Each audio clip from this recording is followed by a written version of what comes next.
You know what nobody talks about? The genetic lottery. And if you're a mutt like me, congratulations. You didn't just lose, you got your ticket torn up and thrown in your face while the universe laughed and then charged you admission to watch other dogs win prizes you'll never even be eligible for. My name is irrelevant, but let's call me Max because that's what every basic family calls their dog when they can't be bothered to think of something original. I'm what polite society calls a mixed breed, and what everyone else calls a genetic accident waiting to disappoint someone. I'm the biological equivalent of that drawer in your kitchen where you throw random stuff that doesn't belong anywhere else. Functional, but nobody's proud of it. See, when you're a purebred, you know exactly what you are. Golden retriever? You're friendly, loyal, probably good with kids, and your biggest life crisis is deciding which stick is the best stick. German shepherd? Smart, protective, destined for a career in law enforcement, or at least looking intimidating enough that people cross the street and respect your personal space. Poodle? Pretentious, but at least consistently pretentious with a clear aesthetic vision and the confidence to pull it off. But me? I'm part Labrador, part Border Collie, part something that might have been a Beagle but could also have been a really confused basset hound having an identity crisis of its own, and part, your guess is as good as mine, but probably involves some questionable life choices 3 generations ago. I'm like a biological Wikipedia page that someone kept editing while drunk. Then other drunk people came and edited their edits, and eventually everyone gave up and just marked it as citation needed permanently. The worst part isn't even the identity crisis, though trust me, we'll get to that particular circle of hell. The worst part is the expectations. Everyone assumes that being mixed means you got the best of all breeds. Like I'm some canine superhero with the intelligence of a border collie, the friendliness of a lab, the tracking ability of a beagle, and whatever other positive traits got thrown into the genetic blender when my great-great-grandmother decided to have that wild weekend that nobody talks about at family reunions. Reality check. Genetics doesn't work like a character creation screen in a video game where you get to pick and choose the good traits and leave behind the problematic ones. No, genetics is more like a drunk gambler throwing darts at a board in the dark while someone else spins the board, changes the rules halfway through, and then charges you for the privilege of playing a game you never understood in the first place. So what did I actually inherit? The Border Collie's neurotic need to herd everything that moves combined with the complete inability to actually control any of it. The lab's pathological need to please everyone while simultaneously lacking the focus to figure out what anyone actually wants. Seasoned generously with whatever makes beagles think that 3 a.m. is the perfect time to announce that a leaf moved suspiciously outside, and this is clearly a matter of national security that requires immediate vocal intervention. I'm basically a furry anxiety disorder with legs, a tail that won't stop wagging even when I'm having an existential crisis, and the social intelligence of a particularly confused houseplant. Let me paint you a picture of my daily existence, this beautiful disaster I call life. Every morning, I wake up with the Border Collie part of my brain immediately screaming that there are exactly 47 things that need to be organized, analyzed, worried about, and solved before breakfast. And probably another 63 things that I haven't even identified yet, but should definitely be concerned about. The lab part responds to this mental chaos by trying to befriend all 47 of those problems, because surely if I'm enthusiastic enough about them, they'll stop being problems and start being fun activities we can all enjoy together. Meanwhile, the Beagle fragment just wants to sniff everything, bark about it in great detail, and provide running commentary on every smell, sound, and slight shift in atmospheric pressure within a 3-block radius. The result? I spend my days herding my family members toward activities they don't want to do, being inappropriately enthusiastic about literally everything, including genuine emergencies and completely mundane events with equal intensity, and providing a constant stream of vocal observations about the state of the universe that nobody asked for, but everyone gets anyway. I'm like a furry middle manager having a permanent nervous breakdown while trying to host a talk show about topics I don't understand for an audience that didn't tune in voluntarily. And let's talk about the dog park. Oh, the dog park. That social hellscape where genetic aristocracy meets in broad daylight to remind everyone else exactly where they stand in the carefully maintained hierarchy of canine society. It's like high school, but everyone's naked, and the popular kids all look exactly like their parents, which somehow makes it worse. Picture this nightmare scenario. I walk through those gates, and immediately every purebred in the place sizes me up like I'm a living genetics test they're trying to solve, or possibly a mistake they're trying to politely ignore. The golden retriever clique looks at me with that special brand of polite confusion reserved for distant relatives at family reunions. I'm clearly part lab, so I should fit in with their whole friendly, simple, isn't everything wonderful vibe, right? Wrong. So very catastrophically wrong. I'm too neurotic for their easygoing lifestyle. While they're playing straightforward games of fetch like well-adjusted individuals, I'm trying to organize their entire play session for maximum efficiency and somehow turn it into a learning experience. I'm the dog equivalent of that person who brings a clipboard to a casual barbecue and starts making suggestions about how everyone could be having more fun if they just followed a simple organizational system. The Border Collies won't accept me because I lack their laser-focused intensity and their ability to maintain concentration on a single task for more than 30 seconds at a time. Sure, I can obsess over things with the best of them, but I obsess over the wrong things, in the wrong way, at the wrong time. They're calculating the optimal trajectory for frisbee catches and developing complex strategies for herding techniques, while I'm having an existential crisis about whether the stick I just dropped is still the same stick, or if its brief contact with the ground has fundamentally changed its essential stick nature, and what that means for my relationship with stick-based activities in general. The working dog groups, your German Shepherds, your Rottweilers, your various professional intimidation specialists, look at me like I'm a failed experiment that someone accidentally let out of the laboratory. Oh, you're part German Shepherd? Can you track? Can you guard? Can you do anything useful besides worry about things that aren't problems and bark about squirrels like they're planning a military coup?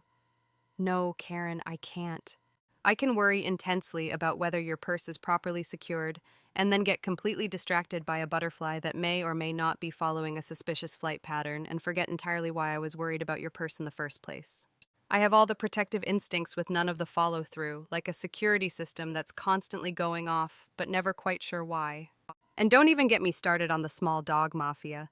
Those tiny dictators who've turned their size disadvantage into a psychological warfare advantage. They take one look at my medium-sized, vaguely apologetic existence and dismiss me entirely as a threat, an ally, or even as a fellow dog worth acknowledging. I'm too big to be cute in that I can get away with murder because I'm adorable way, but too confused and neurotic to be threatening in any meaningful sense. I exist in this tragic middle ground where I'm not small enough to get away with being a spoiled princess who demands constant attention and treats, and I'm not big enough to command respect through intimidation or impressive physical presence. I'm just there, taking up space and asking questions nobody wants to answer. Then there are the other mutts, and you'd think we'd band together in solidarity, right? Form some kind of support group for the genetically confused? Wrong again, because apparently even among the chromosomally challenged, there's a hierarchy that makes about as much sense as everything else in my life.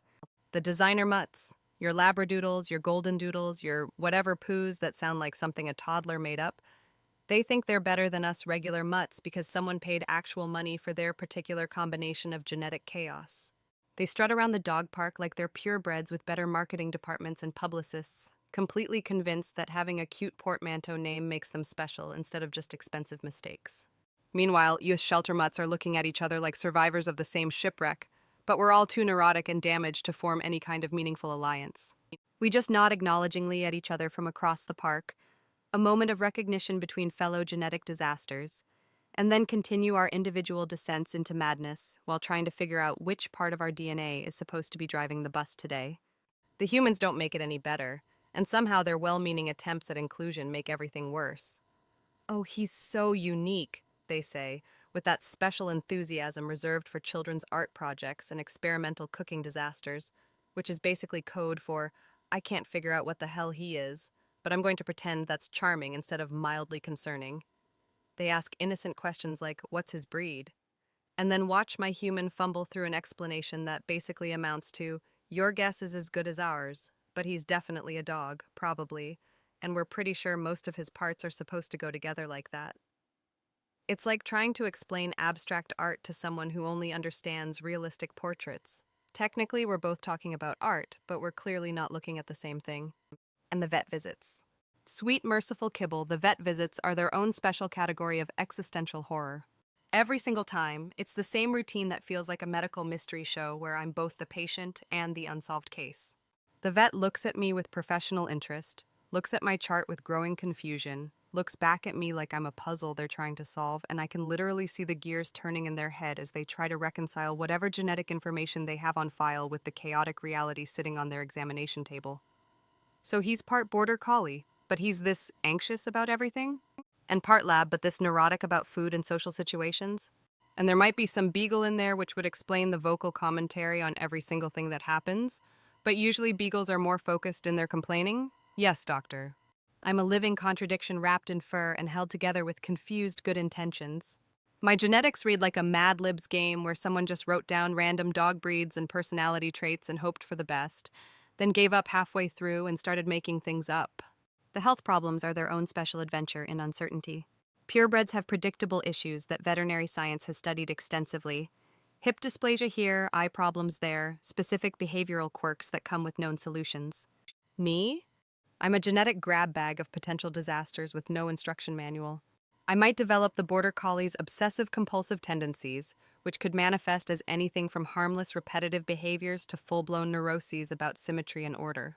I might get the lab's joint problems, but modified by whatever other genetic material is floating around in my system in ways nobody can predict. And then there are the mystery ailments lurking in my other percentages, the genetic wild cards that keep everyone guessing. My human spends every vet visit playing genetic roulette with my health and well-being. Should we test for this breed-specific condition? What about that hereditary issue? Is this normal behavior for his breed combination? What breed combination, human? I'm not a breed. I'm a biological experiment that someone left running too long without proper supervision. And the training program's designed by people who clearly never had to work with a genetic committee that can't agree on basic priorities.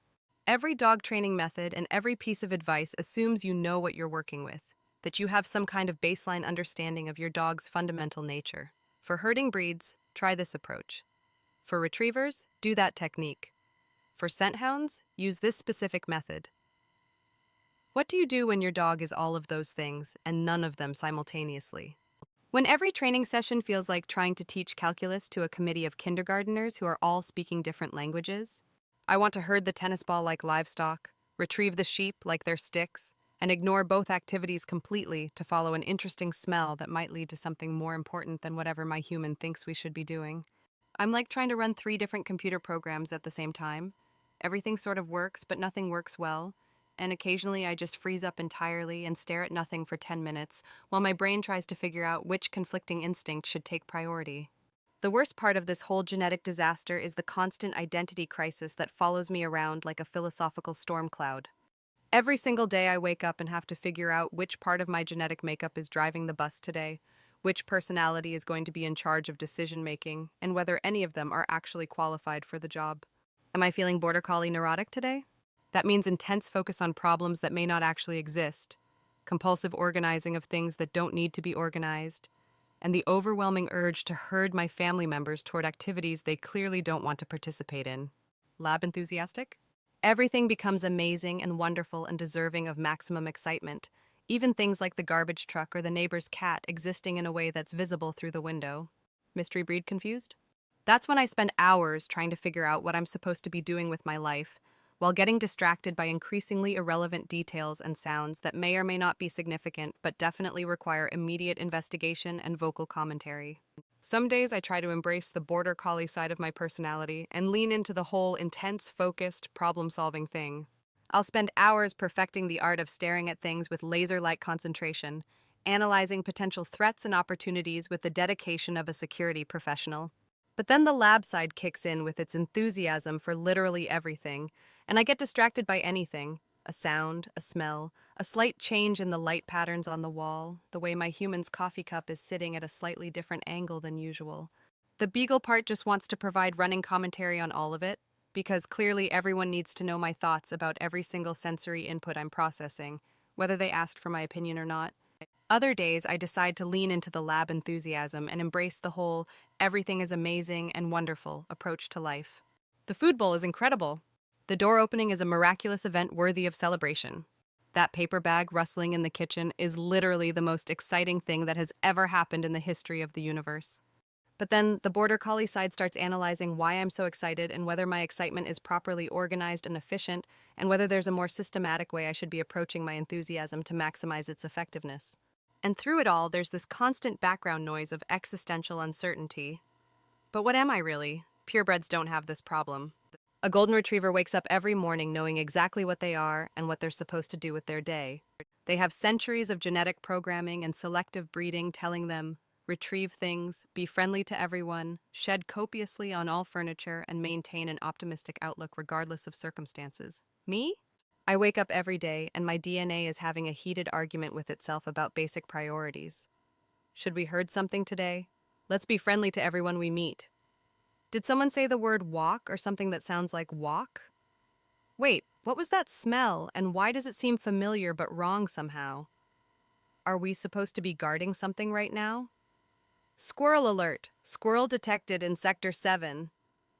It's absolutely exhausting being a biological committee that can never reach a consensus on anything, including what we should have for breakfast, or whether that noise outside is worth investigating or just worth mentioning loudly to everyone within a 3-block radius. This is what it means to be a mutt. You're everyone and no one, specialized in everything and nothing, a walking genetic question mark in a world that demands clear answers and gets very uncomfortable when you can't provide them.